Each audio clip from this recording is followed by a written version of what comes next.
Hi friends, how are you. चलिए आज हम बात करेंगे एक और आईपीओ के बारे में, डेलाप्लेक्स आईपीओ। ये कंपनी क्या करती है, फर्स्ट ऑफ ऑल मैं आपको बता देता हूँ। ये company IT services, technology services और कंसल्टेंसी सर्विसेज प्रोवाइड करती है अपने क्लाइंट्स को, जिससे कि उनका जो रेवेन्यू है वो उनका बढ़े, उनकी रेवेन्यू में ग्रोथ हो और उनको मार्केट शेयर भी मिले। और ये इसी के लिए ये काफ़ी ऑटोमेशन सॉल्यूशंस बनाती है और ये काफ़ी फास्ट सॉल्यूशंस उन अपने क्लाइंट्स के लिए बनाती है।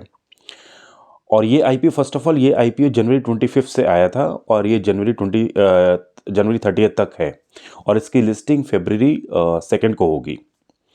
और again coming back to the company, मैं आपको ये बताता हूँ ये क्या सॉल्यूशंस बनाती है। मैं आपको बताता हूँ, जैसे कि ये डेटा सेंटर्स, इनके डेटा सेंटर्स हैं जिसमें कि क्लाइंट्स अपने डेटा को स्टोरेज में रख सकते हैं। उसके बाद ये डेटा को, उसी डेटा को ये स्टोर्स भी बनाते हैं ताकि उसी डेटा को ये सिक्योरिटी प्रोवाइड करते हैं, ताकि उसमें जैसे फायरवॉल्स लगाएंगे और ताकि इनका जो क्लाइंट्स का जो डेटा है वो सिक्योर्ड रहे। उसके बाद ये क्लाउड कंप्यूटिंग करते हैं। अब मैं आपको थोड़ा सा क्लाउड कंप्यूटिंग के बारे में बताता हूँ कि क्लाउड कंप्यूटिंग क्या होता है। अब देखिए फ्रेंड्स, जैसे कि क्लाउड कंप्यूटिंग में जैसे कि क्लाइंट के पास सॉफ्टवेयर है और डेटा है और उसको स्टोर करना है, तो अगर उसको डेटा वो स्टोर करना है तो वो जो डेटा जो स्टोर करेगा तो उसको और भी सर्वर्स ज़्यादा चाहिए होंगे और अगेन उसको एम्प्लॉयज़ को भी रिटेन करना पड़ेगा और उसकी भी कॉस्ट होगी। सिंस ये क्लाइंट अगर अगर हर यूज़र करेगा तो उसकी काफ़ी ज़्यादा इनकी कॉस्ट होगी। अब यूज़र्स ये ना करें, ताकि दैट्स वाई लाइक एक बड़ी कंपनीज कहीं होती हैं, ये क्या करती हैं, खूब सारा डेटा, खूब सारे सर्वर्स अपने होते हैं इनके पास। और उसके बाद हर क्लाइंट आके, जैसे कि जिसको भी अपना डेटा स्टोर करना होता है वो इनसे स्पेस लेगा और हर क्लाइंट आकर वहाँ पे अपना डेटा रखेगा और उसके बाद कभी भी किसी क्लाइंट को चाहिए होगा वो डेटा, वो उसको ले सकता है। एग्जाम्पल मैं आपको थोड़े बहुत देता हूँ, जैसे कि हमारे जीमेल होता है। जीमेल में नॉर्मली हमें 15 GB हमारा जो डेटा साइज़ होता है। लेकिन अगर हमें डेटा साइज़ बढ़ाना है तो हम गूगल से ही थोड़ा सा डेटा ले सकते हैं पेमेंट में, जैसे कि आई थिंक इट्स 500 और सम 300 रुपीज़ इज़ देयर। तो उससे क्या होगा कि हमारे पास 15 GB से जो मेरा डेटा है, मेल्स एक्सपोज मेरे काफ़ी आ रहे हैं, तो वो मैं डेटा गूगल के ड्राइव पर स्टोर करूँगा और उसके बाद मेरे लिए वो डेटा कहीं से भी एक्सेसिबल होगा। सोचिए, अगर मुझे खुद ही मेरे बहुत सारे मेल आते हैं 15 GB से ज़्यादा और मेरा जीमेल में अकाउंट है, और फिर मेरे को क्या करना पड़ेगा, मेरे को लाइक अलग से या तो किसी और मेल आईडी को करना पड़ेगा, उसमें अकाउंट बनाना पड़ेगा, या अपना एक और कंप्यूटर रखना पड़ेगा और उसमें पहले अपना सारा का सारा डेटा पहले निकालना पड़ेगा, स्टोर करना पड़ेगा, फिर निकालना पड़ेगा, फिर स्टोर करना पड़ेगा। उससे मल्टीपलनेस ये बेटर है कि मैं गूगल ड्राइव से वो जो स्टोरेज है वो ले लूँ। इसका तो इस तरह से ये एक एग्जांपल है। एक और एग्जांपल है, जैसे कि ये यूट्यूब है। जैसे कि मैं अभी अपनी वीडियो रिकॉर्ड कर रहा हूँ और आप लोग जब भी आपको टाइम मिलेगा तो आप लोग ये वीडियो देख सकते हैं। तो इससे क्या होगा कि मैं भी, ये जो वीडियो है ये मेरे भी किसी डेटा में तो नहीं स्टोर हो रही है, ठीक है। ये जो यूट्यूब के जो चैनल्स हैं वहाँ पे स्टोर हो रही है और कभी भी आप लोग को भी जब भी आपको टाइम मिलता है, शॉर्ट्स और जो भी वीडियोस होती हैं वो आप देख सकते हैं। This is also like an example. और अगर मैं ऑफिस के टर्म्स में बात करूँ तो जैसे हमारे पास जैसे ERP पैकेजेस होते हैं, जैसे ओरेकल है, सैप है।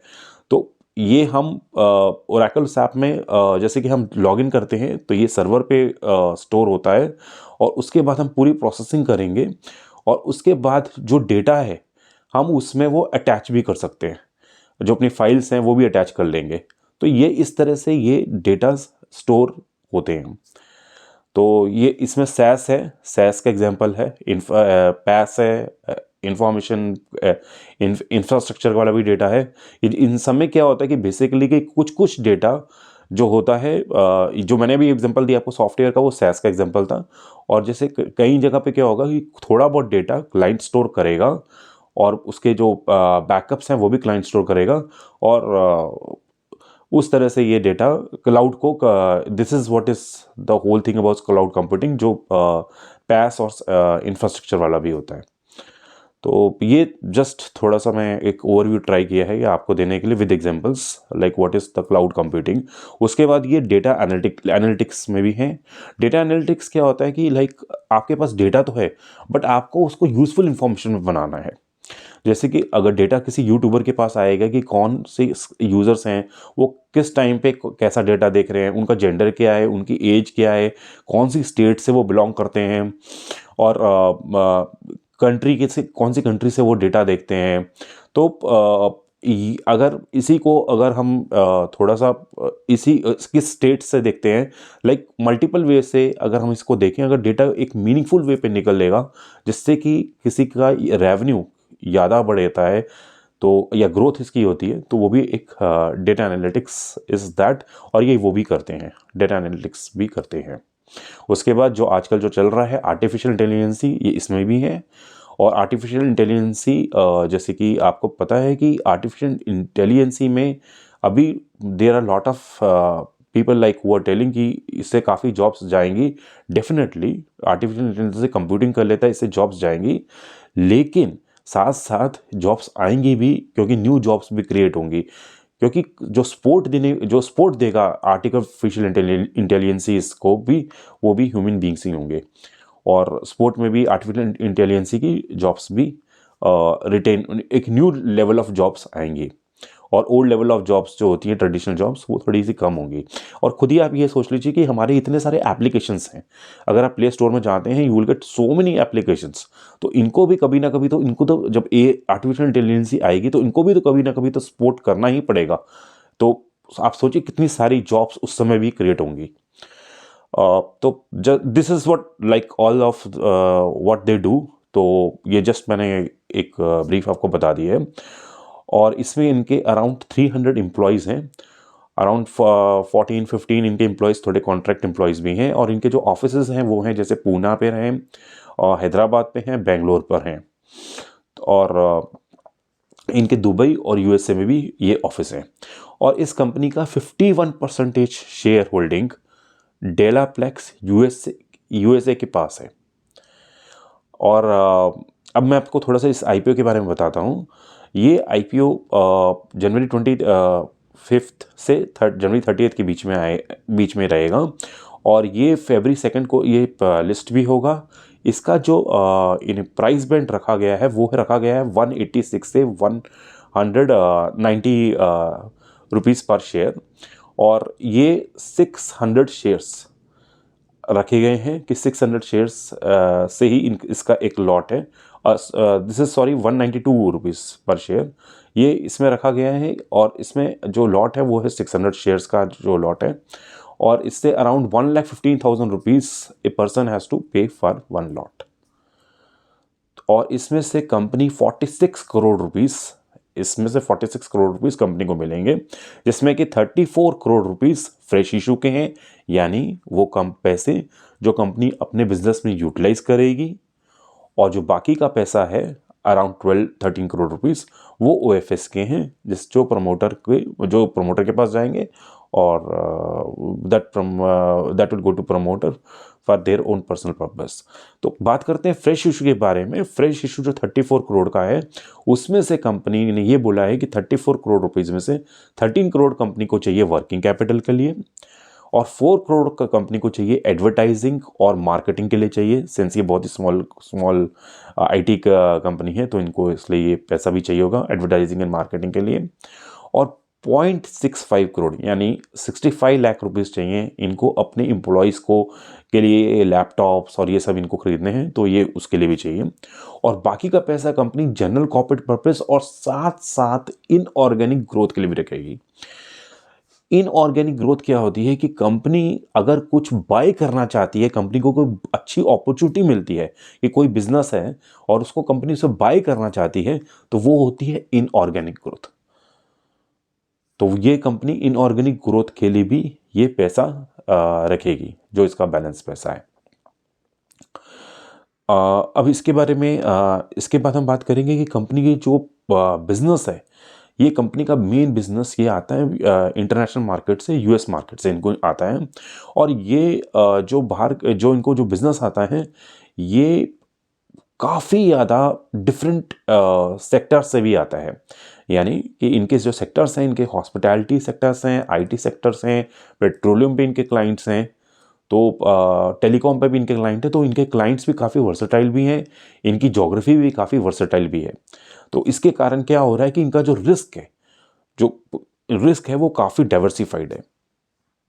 और इनके जो फाइनेंशियल्स हैं फ्रेंड्स, इनके फाइनेंशियल्स भी इनके जो रेवेन्यूज़ हैं वो काफ़ी अच्छे इंक्रीज़ हो रहे हैं।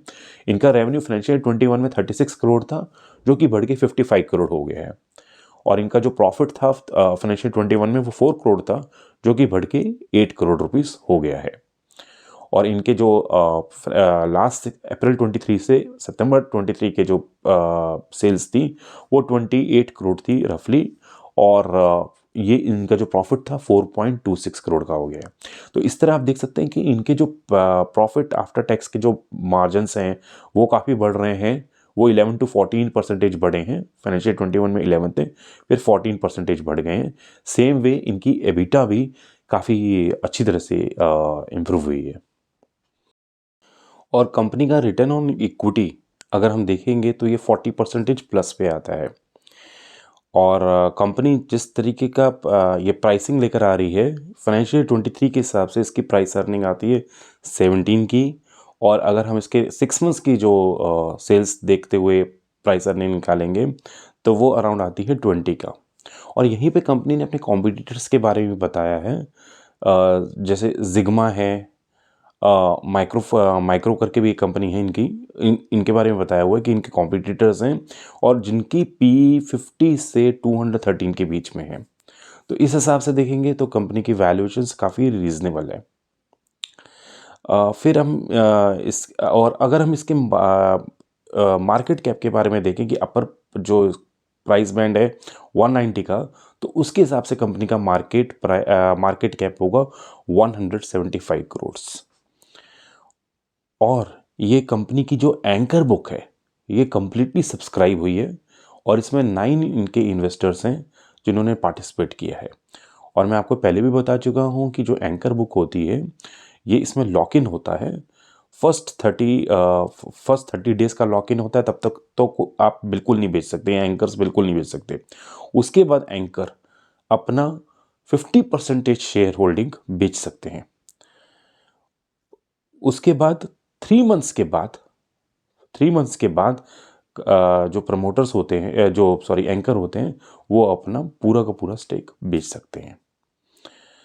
तो ये इसके एंकर बुक के बारे में भी हो गया। और जिस तरह मैंने आपको बताया था कि मार्केट कैप इस कंपनी का 175 करोड़ तक आता है, तो फ्रेंड्स ये देखिए कि स्मॉल कैप कंपनी है और ये एसएमई कंपनी है रादर ये। और ये पूरे के पूरे IT, AI, cloud computing in सब में ये है। तो इसकी डेफिनेटली ग्रोथ भी अच्छी होगी। और इसमें जो अगर इनके जो साइट पे मैंने ये देखा था कि ये अपने 98% अपने कस्टमर्स की जो क्वेरीज होती हैं उनको रिजॉल्व कर लेते हैं और 90% ये अपने क्लाइंट्स को रिटेन भी कर लेते हैं। और ये ओरेकल के गोल्ड पार्टनर भी हैं। ओरेकल का गोल्ड पार्टनर मीन्स ये ओरेकल की जो भी पूरा का पूरा जो पोर्टफोलियो है वो उसकी ये सर्विसेज दे सकते हैं। मतलब ये इम्प्लीमेंट कर सकते हैं, सपोर्ट कर सकते हैं, all that they can do that.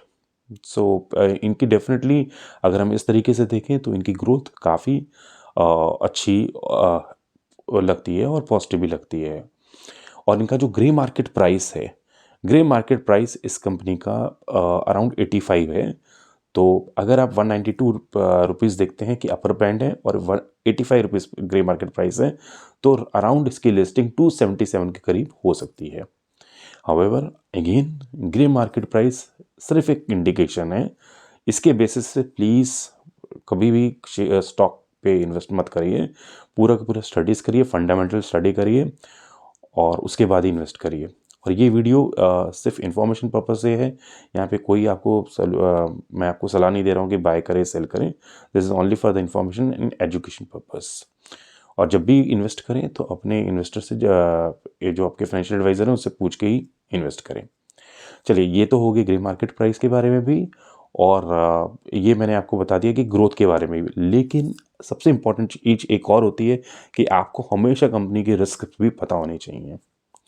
Company के रिस्क मैं आपको बता देता हूँ कि जो इसका मेजर रेवेन्यू इसका कंपनी का आता है, ये जो रेवेन्यू आ रहा है, ये 55 करोड़ का फाइनेंशियल 23 में, ये रेवेन्यू आ रहा है उन कस्टमर से जिन्होंने लॉन्ग टर्म इनके साथ एग्रीमेंट नहीं किया हुआ।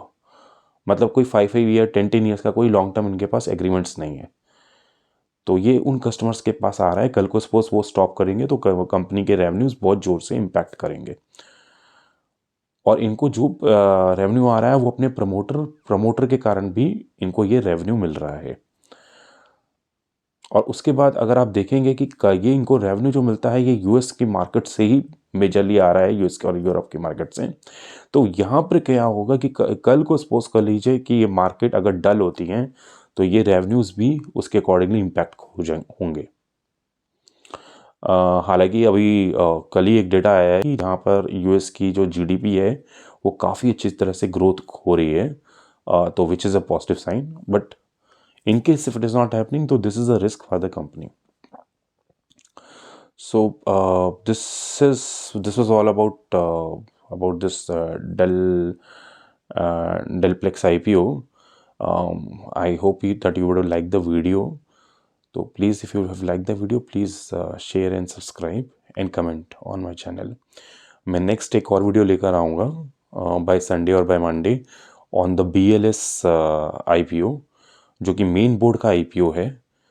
तो BLS ई सर्विसेज का आईपीओ जो जनवरी 30 से आएगा और February 1 तक I think it will be there. So till then, thank you.